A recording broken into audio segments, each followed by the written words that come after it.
우리가 보통 호모사피엔스, 호모 에렉투스, 호모가 붙으면 어떠한 인간을 우리가 지칭할 겁니다. 사람의 특성 중에 하나를 오늘 또 배우겠습니다. 호모 쿼렌스라는 질문하는 자, 퀘스천을 하는 자라고 이야기할 수 있을 것입니다. 우리가 MRI를 찍죠. 그래서 그 자기 공명 장치를 통해서 사람의 어떤 그 깊은 폐부에 있는 것을 정확하게 관찰할 수 있도록 한 과학자가 있습니다. 이시도어 아이작 라비라는 사람입니다. 이 사람을 통해서 이러한 많은 자기 공명 장치들이 개발되고 또 그는 노벨 물리학상을 받을 만큼 큰 공헌을 한 사람입니다. 한 기자가 이 노벨상을 탄 그에게 질문을 합니다. 어떻게 이처럼 영향력 있는 과학자가 될 수 있었나요? 라고 이렇게 질문을 하자 그가 이렇게 대답을 했습니다. 어머님 덕분입니다. 어머니가 저를 과학자로 만들었습니다.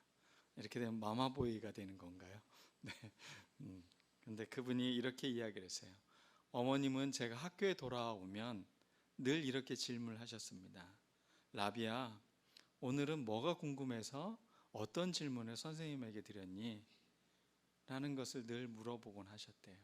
학교에서 올 때마다 어떤 질문을 해서 뭘 물어봤어? 이렇게 질문을 했을 때 그 아이의 마음속에 늘 호기심과 그리고 질문을 통해 자기의 생각의 확장을 넓히는 것에 사용했다라는 것입니다.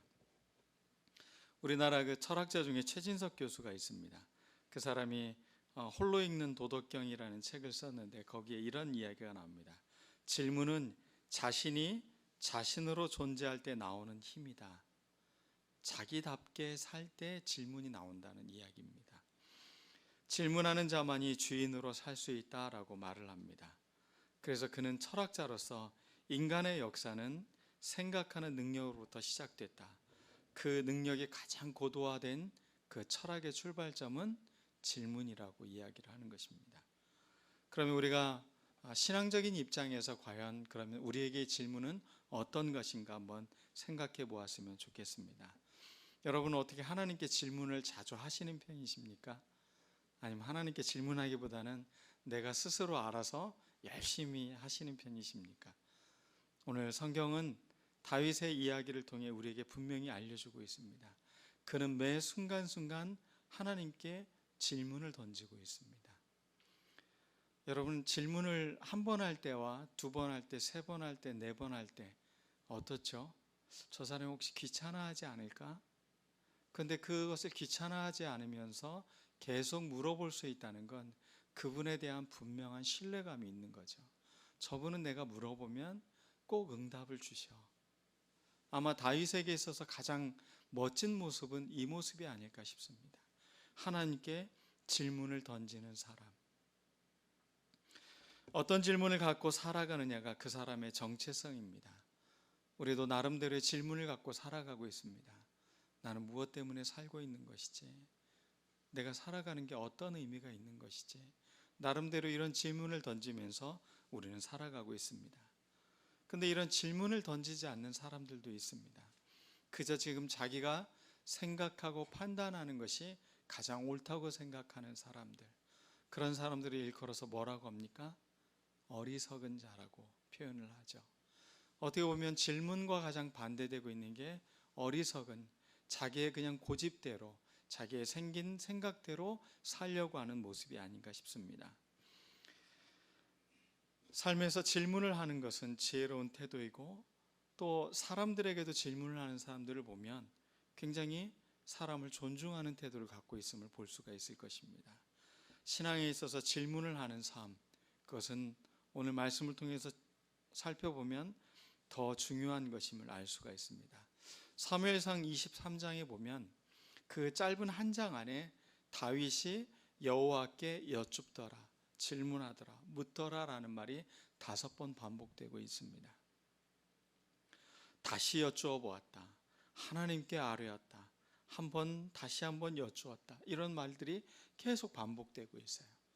똑같은 질문인 것 같고 그런 사사로운 것까지 그렇게 이야기할 필요가 있을까라고 생각할 수도 있겠지만 다윗은 그 순간순간마다 질문을 던지고 있다는 것입니다. 그러면 이러한 세 가지 신앙적인 질문을 통해서 세 가지 중요한 의미들을 한번 우리가 찾아보았으면 좋겠습니다. 질문은 과연 어떤 것일까? 우리에게 또 어떤 유익을 주는 것일까? 첫 번째, 질문은 조심스러운 태도를 갖게 합니다. 그저 내가 생각하고 어떤 감정에 이끌려서 행동하는 것이 아니라 하나님께 질문을 던진다는 것은 기다리는 것일 것입니다. 그리고 하나님이 가장 원하시는 것이 무엇인지에 자신의 모든 감정이나 생각들을 내려놓고 조율하는 것이기 때문에 그렇습니다. 가끔 성격이 급해서 이렇게 잘못 선택할 때가 있죠. 아니면 홧김에 선택해서 또 그것이 잘못될 때도 있고, 여러분 그럴 때마다 어떻게 하십니까? 다시 그 실수를 반복하고 계십니까? 아니면 그러면 안 되지, 내가 오늘 주님께 여쭈어봐야겠다, 주님 나에게 지금 무엇을 말씀하고 계십니까? 주님, 내가 이러이러한 상황에 놓여 있는데 내가 어떻게 해야겠습니까? 이 질문을 하는 사람은 절대 성급하거나 조급하거나 또 자기 감정대로 행동하지 않는 사람들이 될 것입니다. 가끔은 감정대로 행동해서 후회를 낳을 때가 있습니다. 저만 그런 건 아니겠죠? 여러분들도 감정에 선택을 해서 잘못 또 후회했던 그런 경험들이 다 있을 것입니다. 다윗은 그일라의 사정을 듣고 마음이 움직입니다. 아주 좋은 마음입니다. 돕고 싶은 마음입니다. 어떻게 보면 굉장히 선한 마음을 갖고 그는 여기에 온 것입니다.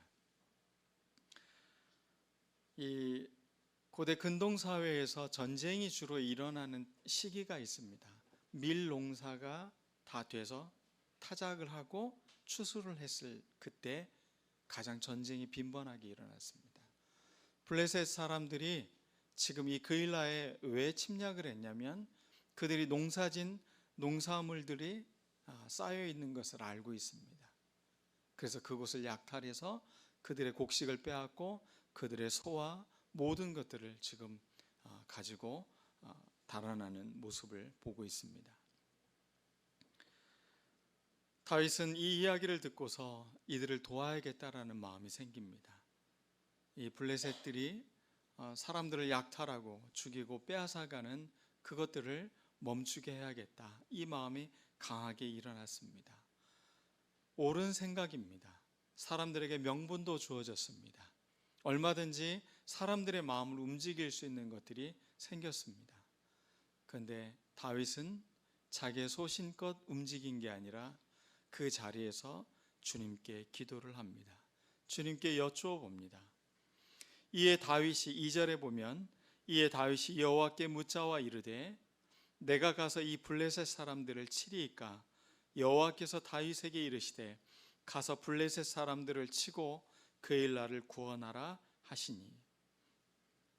다윗이 하나님께 묻자 하나님께서는 이 블레셋 사람들을 공격해서 그일라를 구원하라고 대답을 해주십니다. 그리고 자신의 부하들에게 또 자신을 따르고 있는 사람들에게 이야기를 합니다. 우리가 이 블레셋을 우리가 공격해서 빼앗아갔던 모든 것들을 다시 그일라 주민들에게 우리 돌려주자, 이렇게 이야기를 합니다. 그러자 부하들이 반대합니다. 사울왕의 추격도 버거운 지금 상황입니다. 어찌 보면 굉장히 자신들의 위치가 두려움과 불안 가운데 있는 상황입니다. 블레셋과 전쟁을 벌이기에는 우리에겐 너무나도 많은 부담감이 있습니다. 부하들의 이 조언을 들은 다윗, 하나님은 가서 공격하라고 했는데 부하들은 뭐 하고 있습니까? 안 됩니다. 우리 지금 이러면 우리가 굉장히 위험에 처하게 됩니다. 그러면서 반대를 하고 있는 거예요. 그때 다윗은 누군가의 편을 들어서 뭔가를 하지 않고 다시 주님께 물어봅니다. 해결하기 어려운 일이나 결정하기 곤란한 일들이 있을 때가 있습니다. 때로는 가까이 있는 사람들이 내가 믿음을 갖고 어떤 선택을 하려고 하는데 그렇게 하지 말라고 이야기하는 경우도 있습니다. 그때 다시 한번 주님께 여쭈어 보는 이 태도, 이건 너무나도 중요한 것 같습니다.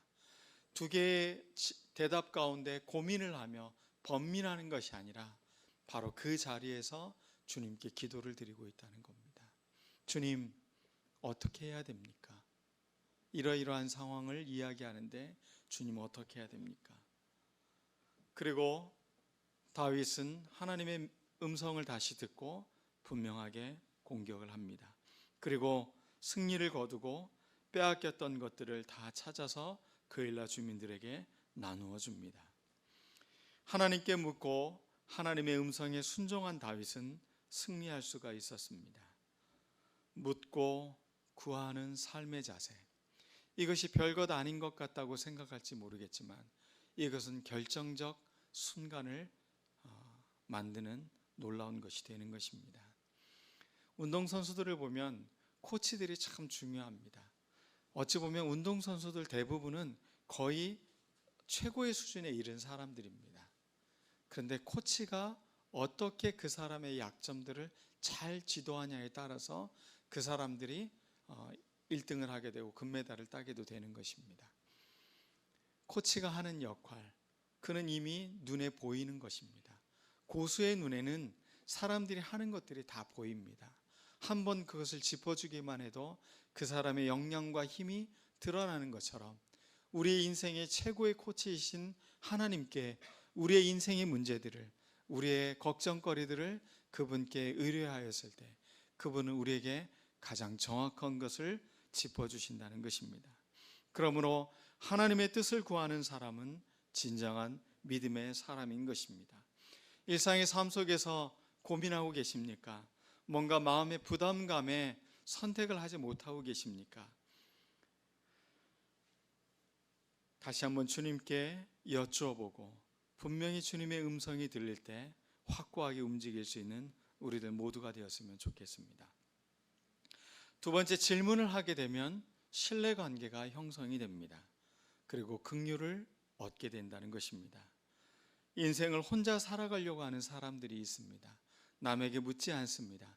그냥 내가 찾아보고 내가 생각하고 내가 판단하고 결정을 내립니다.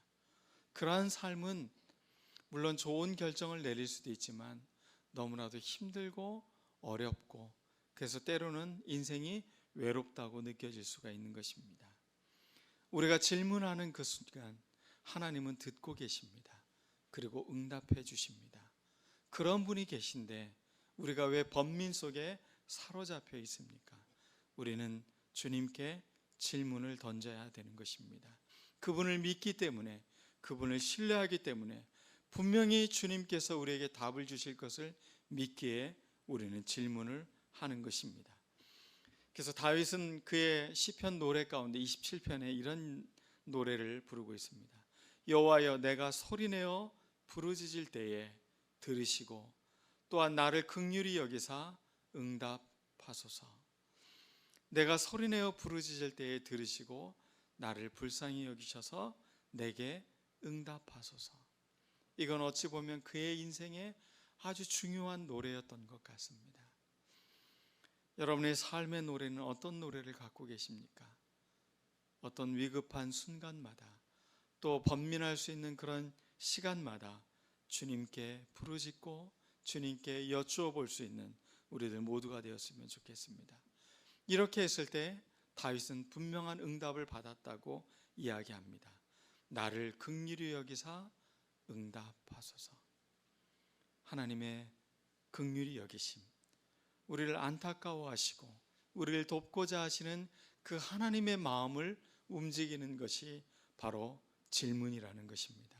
하나님께 질문하는 자는 하나님의 마음의 긍휼함을 얻을 수 있다고 말하는 것입니다. 마지막 세 번째 질문은 더 큰 위기와 재앙을 막아준다는 것입니다. 합력하여 선을 이루게 되는 것이라 말할 수도 있을 것입니다. 그일라 전투에서 승리의 소식이 오히려 이것이 위기가 됩니다. 이 승리했던 소식이 사울 왕의 귀에 들리게 됩니다. 누군가가 아마 이것을 첩자가 사울 왕에게 밀고를 한 것 같습니다. 하나님께 여쭈어보고 한 일이 그에게는 아주 큰 어려움에 봉착했습니다. 선한 일을 했는데 결과가 자신의 위기가 닥쳐올 때가 있습니다. 그럴 때 우리의 마음엔 힘을 잃어버립니다. 이게 뭐지? 내가 믿음으로 행동했는데, 내가 선한 일을 한 것이었는데 왜 나에게 이런 일들이 일어나지? 그러면서 때로는 원망을 하게 되고 불평을 하게 됩니다. 그러나 다윗은 원망의 자리로 가지 않습니다. 불평의 자리로 가지 않습니다. 다시 주님께 여쭈어 봅니다. 주님, 그일라 주민들이 나를 사울왕에게 넘겨주겠습니까? 또 사울왕이 이 소식을 듣고 내려오겠습니까? 내게 말씀해 주십시오. 다윗은 이것을 고민과 원망의 자리가 아니라 주님께 기도하며 여쭈어 보고 있습니다.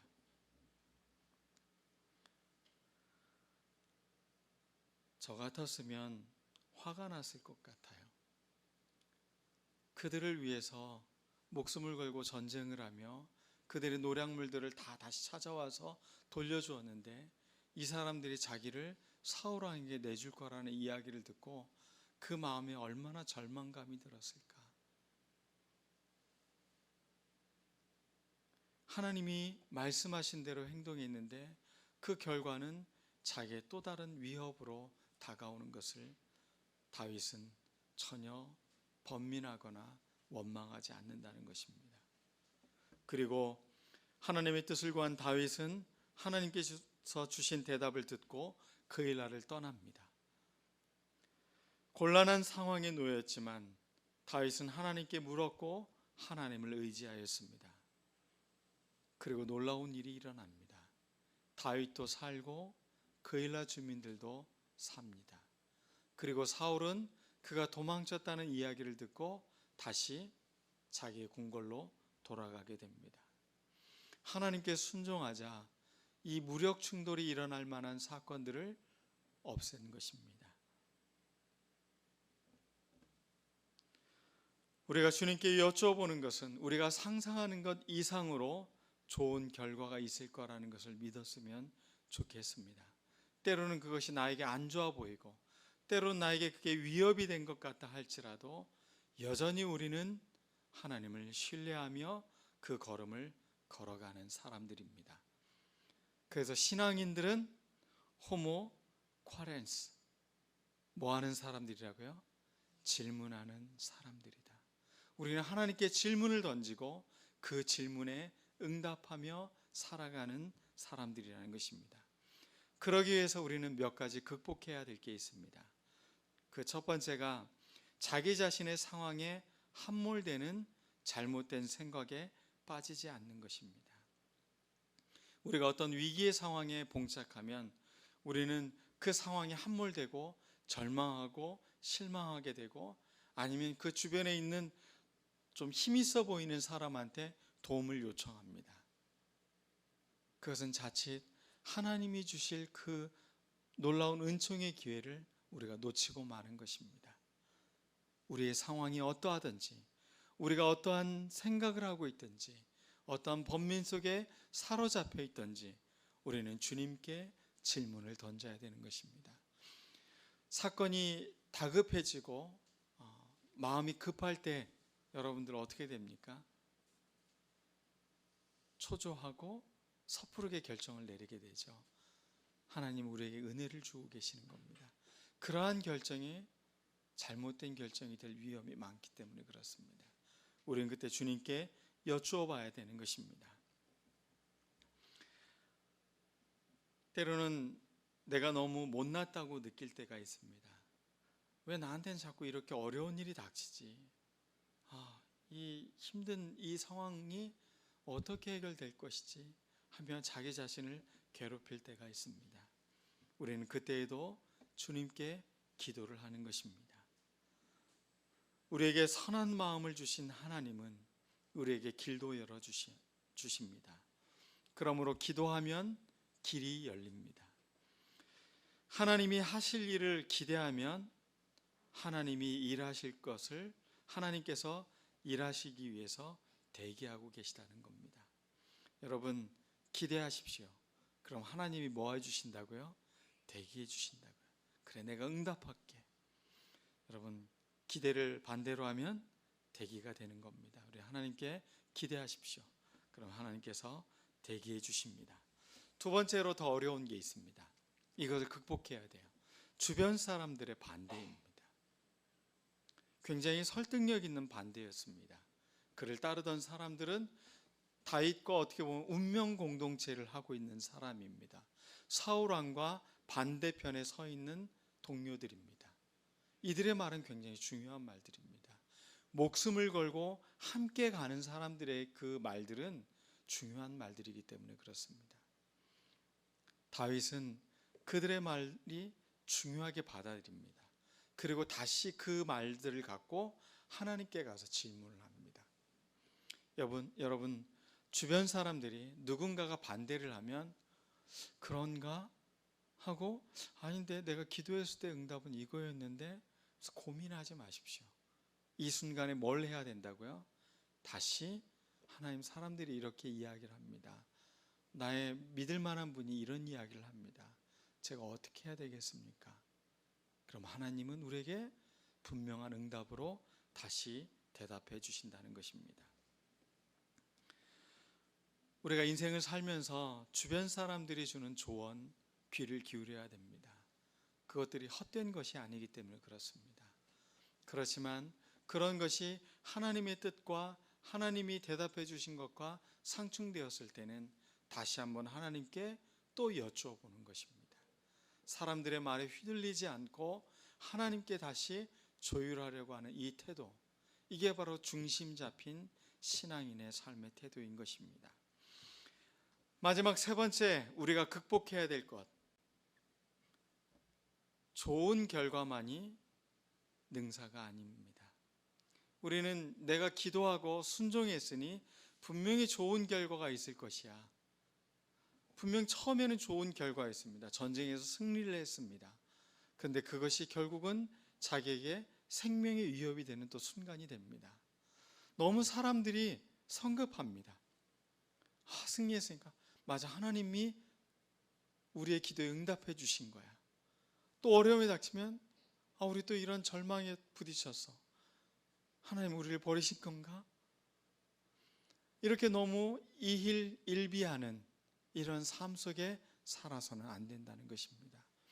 기도의 사람들은 기뻐도, 때로는 그것이 내가 보기에는 슬퍼 보여도, 뭔가 안 좋은 것 같아 보여도 분명히 선하신 하나님께서 우리의 삶을 통해 더 놀라운 일을 이루실 거라는 것을 믿고 한 걸음 한 걸음 나아가는 것입니다. 여기에 가장 필요한 게 있습니다. 신뢰입니다. 하나님은 신실하신 하나님입니다. 우리는 믿음의 사람입니다. 다 이 신뢰의 문제를 갖고 있는 것입니다.